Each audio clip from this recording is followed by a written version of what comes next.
Hello दोस्तों, मैं हूँ यूट्यूब चैनल संकल्प हमारा कर्तव्य तुम्हारा यूट्यूब चैनल की तरफ से। आप लोग देख रहे हैं, मैं योगेंद्र आप लोगों के समक्ष आज हम हिंदी का टॉपिक एक बहुत ही मुश्त पढ़ाने जा रहे हैं जिसका नाम है संज्ञा। आज हम देखेंगे संज्ञा को बहुत छोटे शब्दों में और अच्छा कंटेंट के साथ। आप लोग देख रहे होंगे और जैसा कि आपका लिखा हुआ है संज्ञा। पहले संज्ञा समझेंगे संज्ञा है क्या। तो वो सबसे पहले इसकी हम परिभाषा देखेंगे, संज्ञा की परिभाषा क्या है। तो सबसे पहले संज्ञा की परिभाषा लिखेंगे हम। परिभाषा देखो, परिभाषा है इसकी किसी भी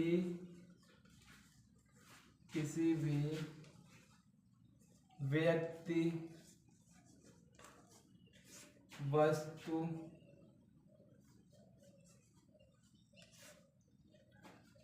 जाति धर्म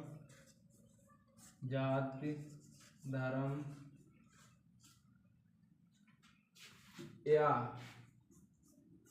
स्थान के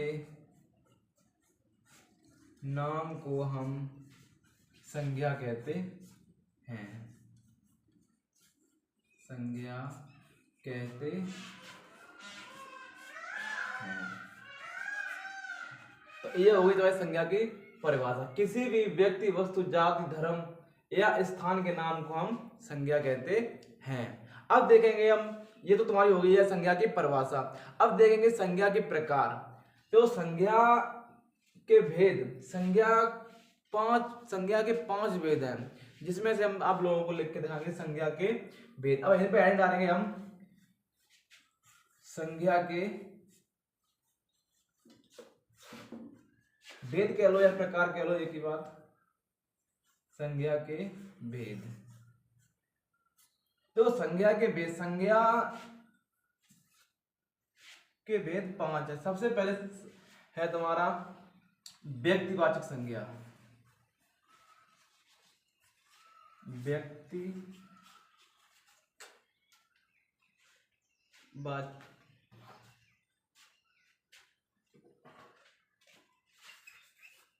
व्यक्तिवाचक संज्ञा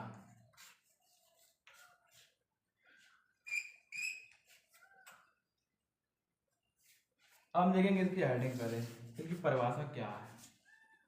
व्यक्तिवाचक संज्ञा क्या है, सबसे पहले हम ये देखेंगे। व्यक्तिवाचक संज्ञा उसे कहते हैं जिसे हम किसी भी, इसकी सबसे पहले परिभाषा देखेंगे, किसी भी व्यक्ति वस्तु स्थान के नाम को हम व्यक्तिवाचक संज्ञा कहते हैं। व्यक्तिवाचक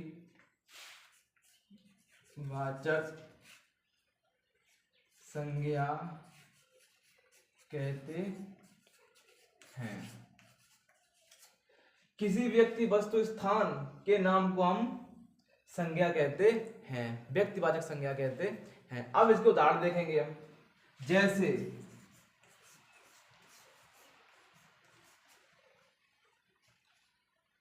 जैसे पहला है राम, मान लो दिल्ली।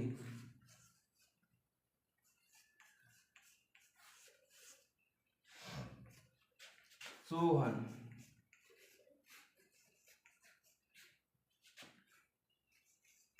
आदि। देखो सबसे पहले समझेंगे हम राम क्या है, किसी व्यक्ति का एक नाम है। दिल्ली क्या है तुम्हारा, एक स्थान है। दिल्ली क्या है तुम्हारा, एक स्थान है। तो इन्हें हम किसी भी व्यक्ति वस्तु स्थान के नाम को हम व्यक्तिवाचक संज्ञा कहते हैं। अगर तुमसे कोई उदाहरण पूछे तो उदाहरण बताना है तुमको, जैसे राम हो गया, श्याम हो गया, दिल्ली हो गया, मुंबई हो गया, कानपुर हो गया। ये सब चीजें कहाँ तुम्हारी व्यक्तिवाचक संज्ञा में आती हैं। तो व्यक्तिवाचक संज्ञा आप लोगों का क्लियर हो गया होगा, मुझे आशा है। अब देखेंगे संधि का दूसरा भेद। संधि का दूसरा भेद कौन सा है, आप लोगों का नोट्स बनाना और नोट्स बना सकते हैं, कोई दिक्कत नहीं है। ये रहा तुम्हारा पूरा लिखा हुआ, ठीक है। अब देखेंगे हम अगला है तुम्हारा व्यक्तिवाचक संज्ञा, तुम्हारा हो चुका है। अब इसमें हम देखेंगे जातिवाचक संज्ञा।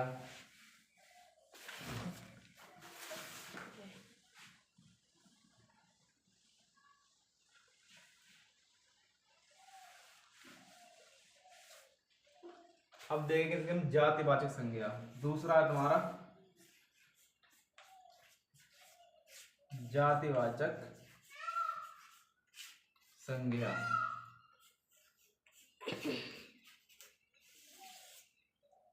जातिवाचक संज्ञा की सबसे पहले हम परिभाषा देखेंगे, इसकी क्या परिभाषा है। तो सबसे पहले परिभाषा लिखेंगे, किसी भी व्यक्ति, वस्तु या स्थान की पूरी जाति का हमें पता चलता है,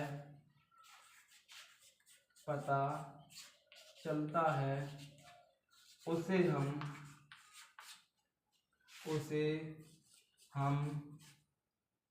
जातिवाचक संज्ञा कहते हैं। जातिवाचक संज्ञा कहते हैं। सबसे पहले हम इसकी हेडिंग को मैंने लिखा है, आप एक बार पढ़ के दिखा देते हैं फिर आपसे। तो किसी भी व्यक्ति, वस्तु या स्थान की पूरी, मतलब पूरी जाति का पता चलता है, उसे हम जातिवाचक संज्ञा कहते हैं। जैसे एग्जाम्पल के तौर पर हमले में एक जैसे करके, जैसे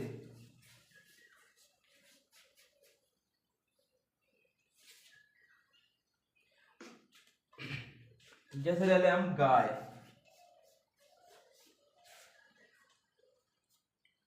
अब सबसे पहले गाय, कुत्ता, लड़का आदि। देखो सबसे पहले देखें हम गाय। गाय तुम्हारी क्या है, एक तुम्हारा जीव है जिसके हम जो गाय का अगर हम गाय का नाम लें तो गाय, उसमें कई प्रकार की गाय होती हैं, मतलब उसका पूरा हमें समूह पता चले, पूरी जात पता चले। जैसे पता चल रहा है गाय, ये क्या है, एक गाय है, हमें पूरे पता है यहाँ गाय की एक पूरी प्रजाति की बात हो रही है। कुत्ता है जैसे, तो कुत्ता कई प्रकार के होते हैं, जबरा कुत्ता होता है, पप्पी, थोड़े पिल्ले होते हैं। तो पूरे क्या है तुम्हारे, एक किसी ना किसी चीज का हमें पूरी जात पता चल रही है। जैसे लड़का है, लड़का चाहे छोटा हो, लड़का चाहे बड़ा हो, लड़का लड़का होता है, मतलब उसकी पूरी जाति का हमें पता चलता है। ऐसे में एग्जाम्पल बहुत सारे हैं जिनको हम समझ सकते हैं। अब देखेंगे तो जातिवाचक संज्ञा आप लोगों को अच्छी समझ में आई होगी। तो पहला तुम्हारा था व्यक्तिवाचक संज्ञा, दूसरा तुम्हारा है जातिवाचक संज्ञा। हमने दोनों को कवर कर लिया। अब अगला नंबर है तीसरी तुम्हारी संज्ञा है समूहवाचक संज्ञा।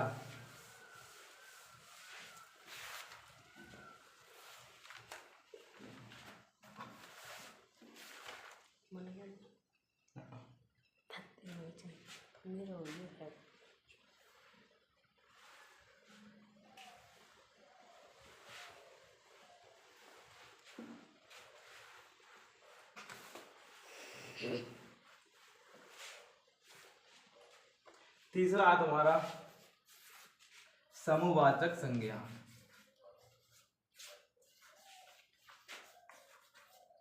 समूहवाचक संज्ञा, देखो सबसे पहले हम समूहवाचक संज्ञा की परिभाषा लिखेंगे। जो शब्द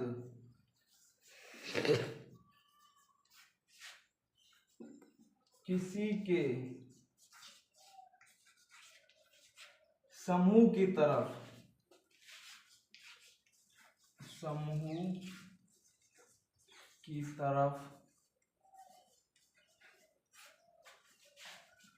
इशारा करे या संकेत करे तो उसे हम समूहवाचक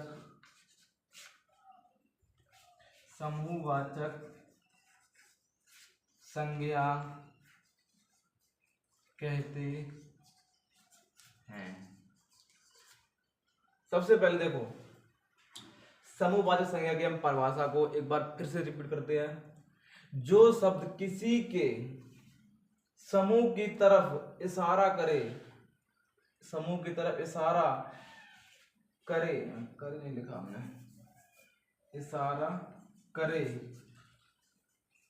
तो उसे हम समूहवाचक संज्ञा कहते हैं। जैसे मान चल रहे वो कोई सभा, एग्जाम्पल के तौर पर लेंगे हम, जैसे सभा। अब जैसे सभा लें, टीम लें,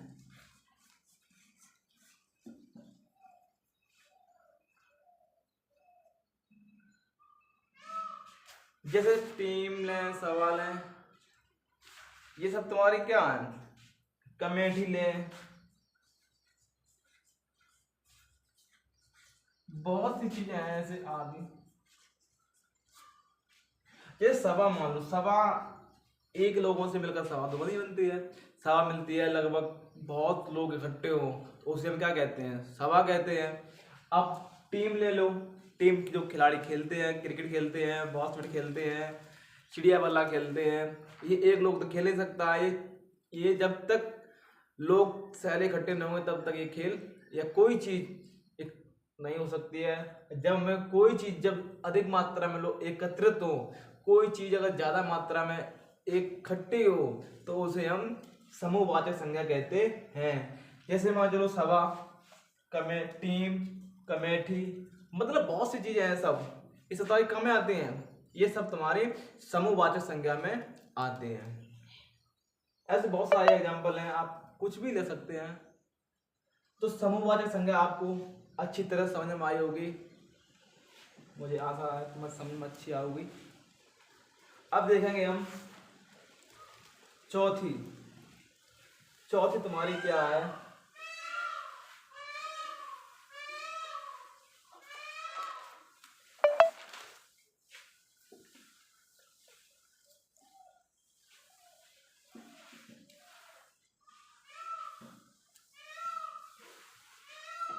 चौथी तुम्हारी है द्रव्यवाचक